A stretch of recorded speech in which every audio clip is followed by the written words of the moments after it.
The number one reason that I proposed this bill, though, was about effectiveness, understanding, and the ability to communicate and build consensus.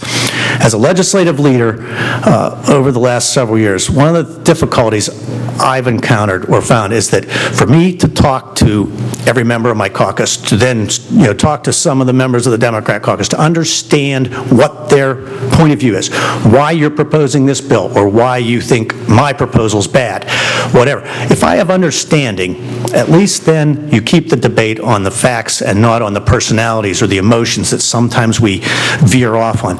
So I think from a pure effectiveness of the legislature, 150 is a number that has some anecdotal evidence that's a good workable number, where the groups of people can get together, we can have that communication and understanding of another's point of view.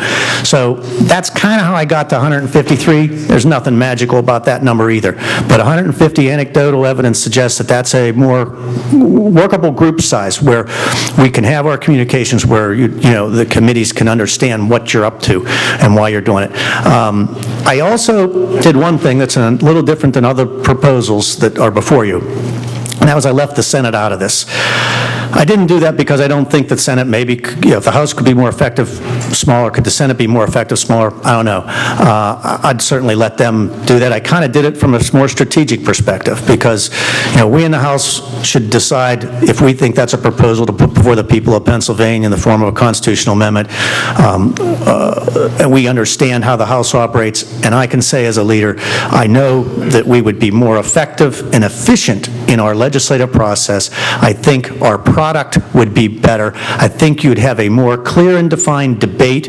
As Speaker for 6 months, I've seen how the legislative debate goes, and I know there are people sitting there wanting to say something important, but the debate drags out and you kind of think, we've been at this for 4 hours, I'll just sit down. I watch people stand and sit down out of frustration, and that lends itself to a little bit of a lack of efficiency, it lends itself to a lack of understanding, and to me, we will do our best work as representatives of the people when we understand why the other person's point of view is the way it is when you look at the diversity of Pennsylvania. And so those are my key points.